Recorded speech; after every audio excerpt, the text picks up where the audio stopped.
მშვიდობა ყველას. უკაცრავად რაღაც ცავთე და დამირეკეზე გასათიში მექნა. აბა, მეგობრებო, როგორ ახართ? ძველო ნაცნობებო, ამხანაგებო, მეზობლებო, თანაკლასელებო, თანაკლასელები მე რომ ყავს. პირველი ზუგდიდის პირველი საშუალო სკოლა. მერე კარგი მოწაფე ვიყავი, იმიტომ სკოლა ინტერნატი. ერთი წელი ვიყავ. მერე მეექვსე სკოლის ზუგდიდის მეექვსე სკოლა. ზუგდიდის მეოთხე საშუალო სკოლა. ზუგდიდის მე-18 საშუალო სკოლა. ხუთი სკოლა გამოვისვრი და წამი ხუთი სკოლის ამხანაგები რამდენი მყავს. მეზობლები, უბნელები, ზუგდიდლები, ყაჩაღები ისინი ყველა მოგესალმებით ყველას, როგორ ახართ? ადელნიკები. ღმერთმა გაკურთხოთ. ეხლა რა მინდოდა მე თქვენთვის? რახან შენ ამას ისმენ და ხედავ, ესე იგი შენ ამ დილას თვალები გაგიხელია, ცოცხალი ხარ და აგზელებ სიცოცხლეს. და ისე რამდენმა ვერ გაიგვიძა დღეს. დაგუგლე იქ ინტერნეტში ნახავ, რამდენი კაცი კაც არ ეღირსა, ის რაც შენ გეღირსა. ამიტომ კეთილი ინებე და თავი აწიე მაღლა. გულით მიმართე უფალს, შენ შემოხვეწა ვთხარ, მადლობა ღმერთო, რომ შემიწყალე, რომ ინებე ჩემი სიცოცხლე დღესაც. და დამეხმარე უფალო. დღეს უფრო მეტად გასიამოვნო, უფრო უკეთ ვიცხოვრო, შენთვის მოსაწონად. და ასე შემდეგ. უთხარი, მორწმუნე ხარ, ურწმუნო ხარ, მონანიებული ხარ, მოუნანიებელი ხარ. ისიც უნდა მოასწრო თორე დრო რა ისი, როდეს მოვიკაკუნებენ იქ. ამიტომ მადლობა მხოლოდ ერთს, ის ჩვენი სიცოცხლე გააგრძელა. როგორ ახართ? ხომ ხართ კარგად? მეგობრებო, ერთი რაღაცა მინდოდა, ეხლა გუში რო ჩავწერე და ვიხუმრე თავიდან და ალბათ ბევრი სისულუცხო იქნებოდა, რასა ეს აფირისტებს და კლოუნობს რაღაცას. ეხლა მართლა ერთ კარგი სასიხარულო ამბავი მაქვს.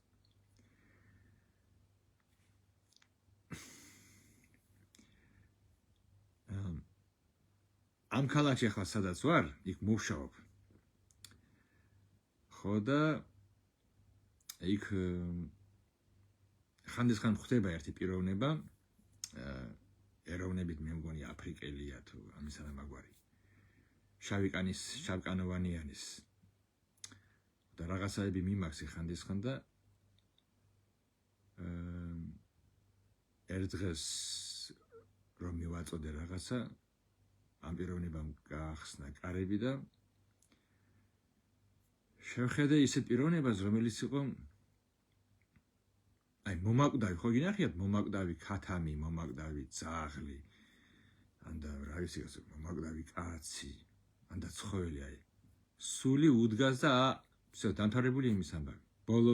ბოლო ამას უთქვას აკეთებს. ამისანამ გამიხო კარები და ვეუბნები რა გჭირს მეგობარო. მან თქვა, ხან სამჭირსო და ეს კიბო. და მაჩვენა რაღაცა ფეხები, რაღაც შლანგები ევა, იქ რაღაცები და მე ვთხარი, გინდა მეთქი ვილოცებ შენთვის. ეხლა ამ წუთას. კარგი ილოცებ. ხო და მე ვთხარი, მეც ვილოცებ მეთქი. და ეკლესიასაც თხოვ მეთქი, ეკლესია მხედველობაში მაქვს ხალხი, ქრისტიანებს თხოვ მეთქი. აქაც საქართველოშიც რომ შენზე ილოცონ და ღმერთმა შეგიწყალო და დაველაპარაკე მას იესო ქრისტეზე. ამას თორმე არ სწამდა იესო რაღაც. რა ვიცი რა სწამდა, რაღაცას ბურდღუნებდა იქ ფილოსოფიას. მე ვთხარი, არა, იესო ქრისტე არის ცოცხალი. იგი დღესაც ცოცხალია, იგი დღესაც მოქმედებს, მეუთხარი დაუმოწმე, მეც ვიყავი მეთქი ავამტყოფი, ნეფროზი, ნეფრიტი, თირკმლების დაშლა, მეც 5 წელი მომცეს მეთქი ექიმებმა, რომ მეცოცხლა, მაგრამ დღესაც ცოცხალი ვარ მეუთხარი და გამკურნა იმის შემდეგ არც ტკივილები მაქვს, არც არაფერი, მე გეუბნები მეთქი ჩემს პრაქტიკიდან, ჩემი ცხოვრებიდან, რომ იესო ქრისტე დღესაც ცოცხალია და იგი მოქმედებს და ისმენს ლოცვებს. გინდა? კი, ოკეი და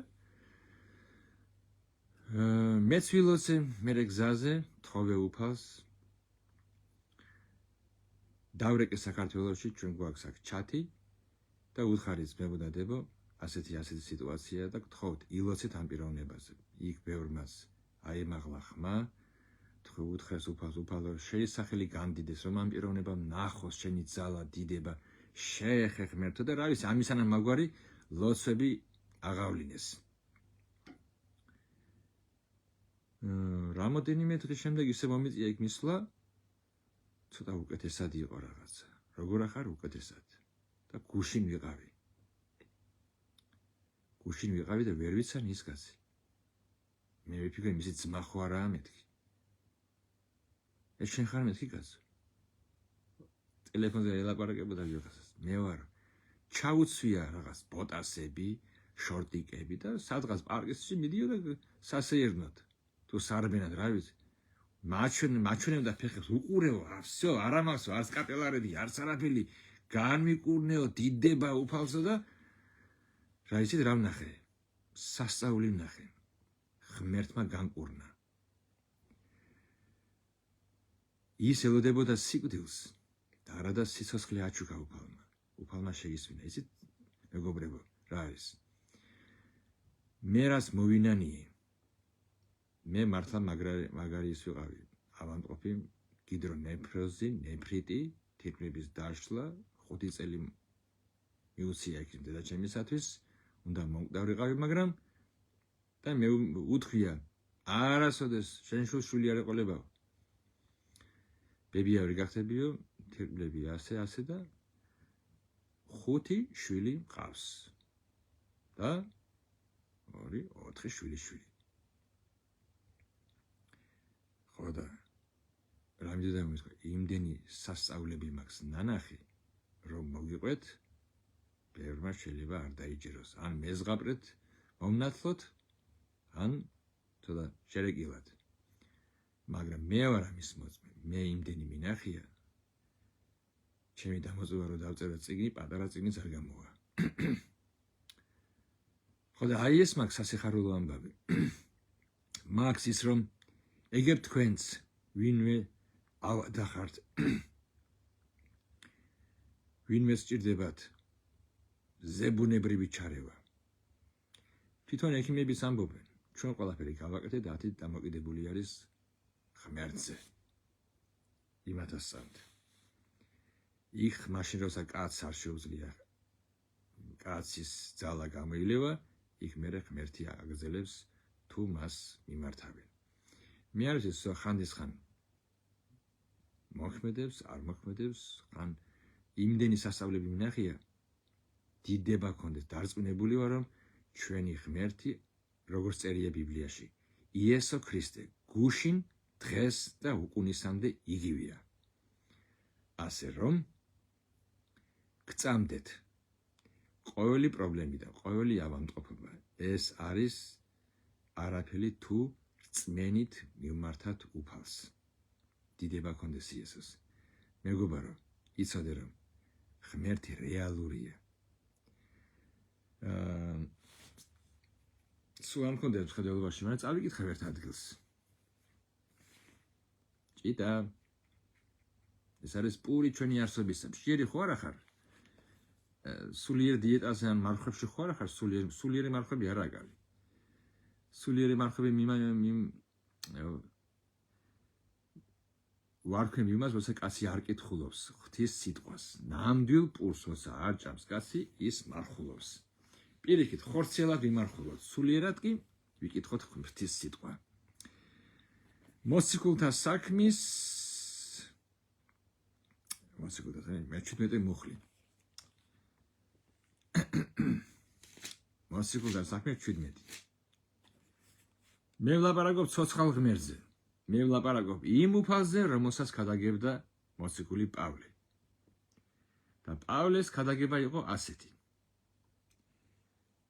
და ერთ ათენელებს უქადაგა ასე.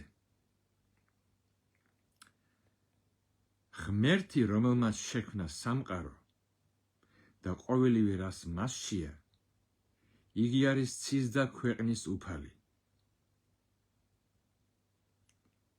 ხელთქმნილ ტაძრებში კი არაა დასადგურებული. და მე ნაცნობი ისა სურათები წარმოგიდგენია? ხელთქმნილ ტაძრებში არაა ღმერთი დასადგურებული და არც ადამიანთა ხელის სამსახურს მოითხოვს და კიდევ რაღაცები. თითქოს რამე სჭირდებოდეს ღმერთს. ღმერთს არაფერი არ სჭირდება, ჩვენ გვჭირდება. თვითონ აძლევს ყველა სიცოცხლეს სუნთქვას. შენ რო სუნთქა ის ღმერთისგან გავშენ. ნუ იფიქრე რომ შენი ჩაისუნთქე და ამოისუნთქე. არა. იმამდე გადაკეტა, ნახავ მე როგორ ჩაისუნთქე. თვითონ აძლევს ყველა სიცოცხლეს სუნთქვას და ყოველივეს. ერთიდან შექმნა ადამიანთა ყველა ერი, დედამიწის ზურგზე დასამკვიდრებლად. დააწესა მათი დამკვიდრების წინასარ განსაზღვრული დრო და საზღვრები. რატომ? აი რატომ? რათა ეძებნათ ღმერთი. ვინც ეძებს, ის პოულობს. ღმერთი არა იმისა დესპოტი. აგერ ვარ მე და მირწმუნე თორე ყველაზე უყურე რას გიზამთ. არა. ადამიანს მოსყურდეს. ჩაუფიქრდეს უნდა. ვინ გააჩინა ყველაფერი ეს? თავისით გაჩნდა, არ გაჩნდა. რამ ვინა ამის შემოქმედი? თუ არის და ვინ არის? როგორ მოვძებნო, როგორ შეხვდე? აქ წერია რათა ეძებნათ ღმერთი. იქნებ ეგრძნოთ იგი და ეპოვათ. თურმე შეიძლება ღმერთი იგრძნო და იპოვო. და მერე პავლე ამბობს, თუმცა ღმერთზე ამბობს, ის არც არის შორს თითეული ჩვენგანისაგან. არა ისინგა შორს. გვერდით გიდგას. შენს გვერდით არის. მთელი ცხოვრება გფარავს. მთელი ცხოვრება ნამიოკებს გაძლევს, გიკაკუნებს. ვიღაცისგან გესმის ქადაგება ტელევიზორიდან, ინტერნეტიდან, მეგობრიდან, მეზობლიდან, უცნობიდან, ნაცნობიდან, რა ვიცი მე. ვიღაცისგან გელაპარაკება ღმერთი, მაგრამ შენგან არაა ღმერთის შორს.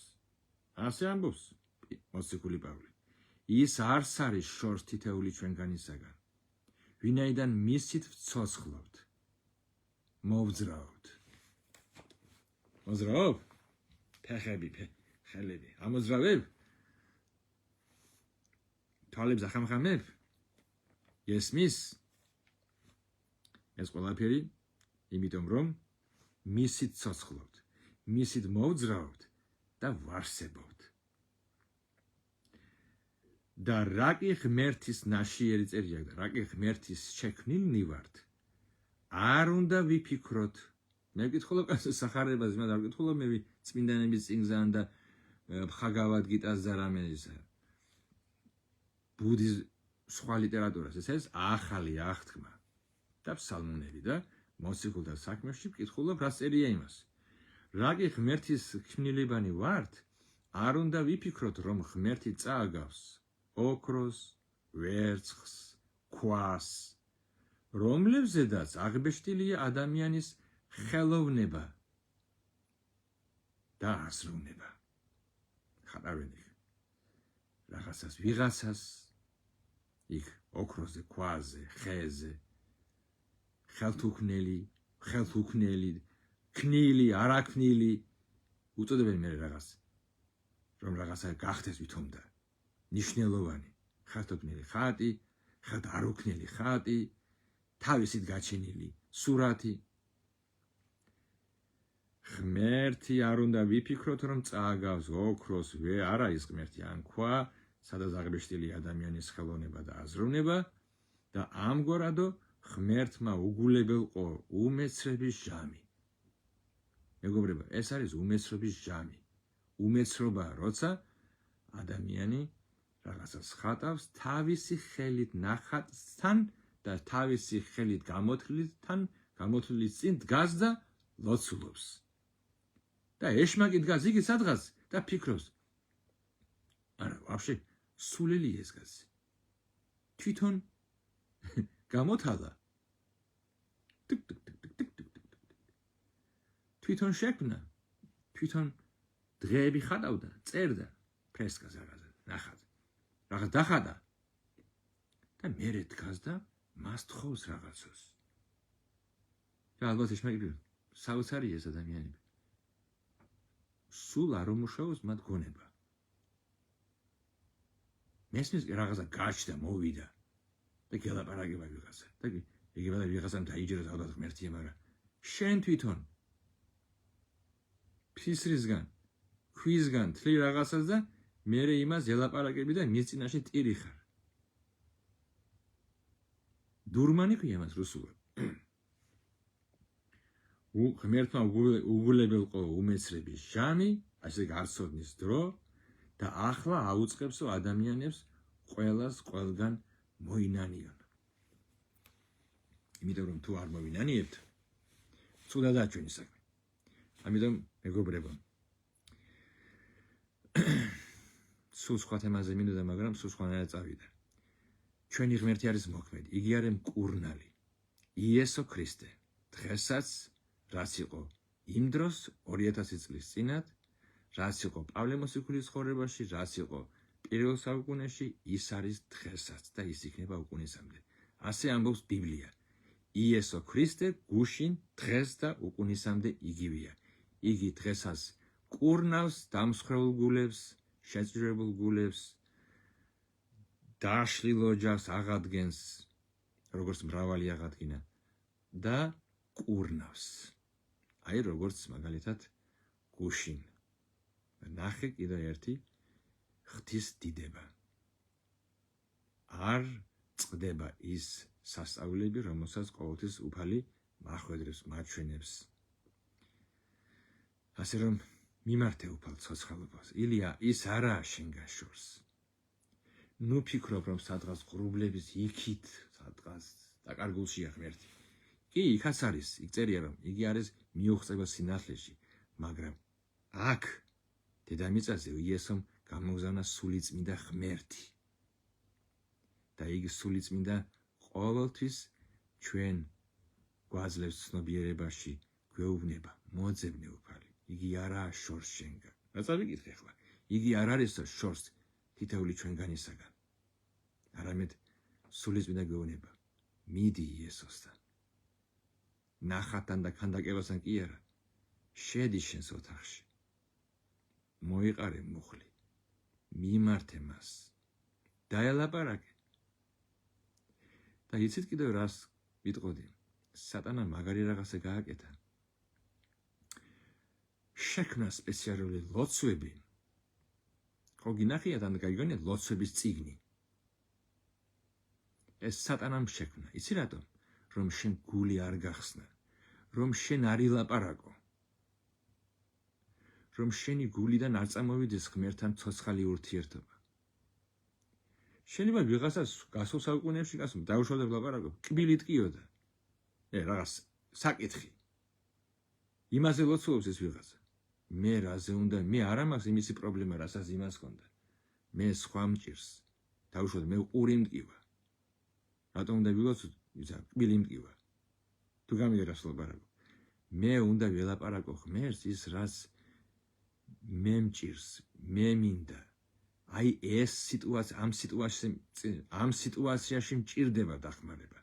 აი ეს საკითხი მტკივა, აი ეს პრობლემა მაქვს და ამიტომ ღმერთთან ცოცხალ ურთიერთობას, ღმერთთან ლაპარაკს ქვია ლოცვა. და რელიგიამ ლოცვა დააკანონა, დაწერა და გეუბნება. ეხლა ეს იბურტყუნე, დიდი შუადღეს საღამოდ, და მერე რა, რო ვიღაცა ლოცულობს, ვარს კი გესმის, რას ლაპარაკობს. ჩაგირბენ სპორტსმენივით, ვერც გაიგებ რამ ჩაგიარა. ისე შხარა გარბის, ან ისე შხარა ლაპარაკობს, არადა როგორ ლაპარაკობ შენ ადამიანთან ჩხარა ხო ლაპარაკობ გასაგებად ხო ლაპარაკობ რომ მან გაიგოს აი ასე ღმერთთან ლაპარაკს ურთიერთობას ქვია ლოცვა და შედი შენს ოთახში რო არავინ არ ხედავ ჩაიკეტე კარები თუ რამე არ გინდა ვიღაცა ნახოს თუ კიდე ჩამოჯექი თუ კიდე მუხლებზე დადექი როგორც გინდა ესე წარდექი უფლის წინაშე და უთხარი უფალო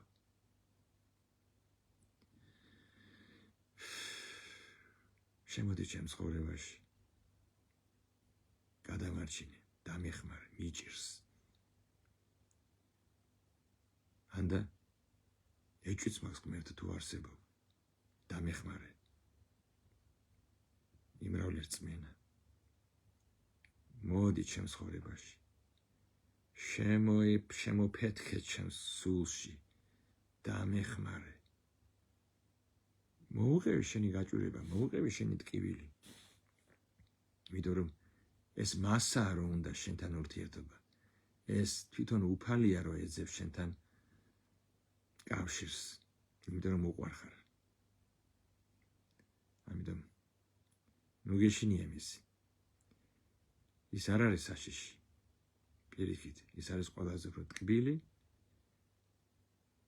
საყვარელი ისა შენ უყვარხარ მთელი თავისი არსებით ვინც მოგდა შენთვის დაღვარა სისხლი და ყოველ დღე გაღვიძებს გაძლევს სუნთქვას ჩასუნთქვას ამოსუნთქვას და მისი წყალობით მოძრაობ მიდით უფალთან დაელაპარაკე გასინჯე არ გინდა არც ქანდაკება და არც სურათი და რაღაცა ღმერთი არის სული ასე თქვა იესო ქრისტემ ღმერთი არის სული და ღმერთის თაყვანისმცემლებიან და ვინც ღმერთთან ლოცულობს უნდა ლოცულობდნო სული და ჭეშმარიტებით და ასეთ თაყვანისმცემლებს ეძებსო ღმერთი თავისთვის ვინც ღმერთს თაყვანსცემს სული და ჭეშმარიტებით იესომ თქვა არც ტაძარში არც იერუსალიმში არც აქ არ იქნება უასე მოვიდაო ის ჯამი რომ ყველგან და ყოველთვის ყველა ადგილას ისინი თაყვანსცემენ ღმერთს მიდი უფალთან ნუ უსმენ კაცო შენ სხვებს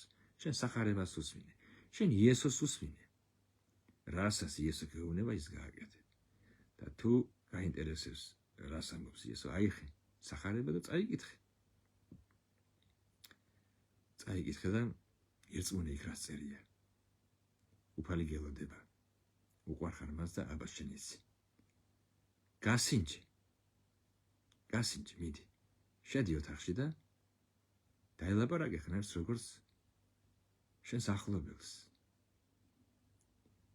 დაელაპარაკე ღმერთს უთხარი უფალო და დადექი მუხლებზე და შეგიძლია არც აილაპარაკო დაელოდე მას როგორც წერია ის არც არისო შორს კიდეული ჩვენგანისაგან ყველაზე უფრო ახლო ვინც არის შენ სულთან შენს ხელთან ეს ღვთის სულია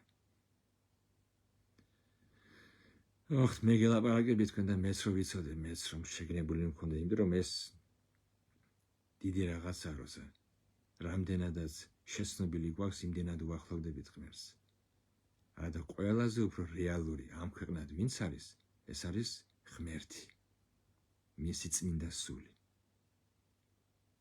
რომელიც ადამიანებს ელაპარაკება და მოყავს მონანიებისკენ მონანიები ჩვენ ურიგდებით ღმერთს იესო ქრისტეს მეშვეობით და ამას აკეთებს სული წმინდა უფალმა გაგვარტყო დაგლოცოთ აბა მომავალ შეხვედრამდე იესო გელოდება მიდი ნუ გადადებ ნახავ და მერე მომწერე ტყუოდი თუ არა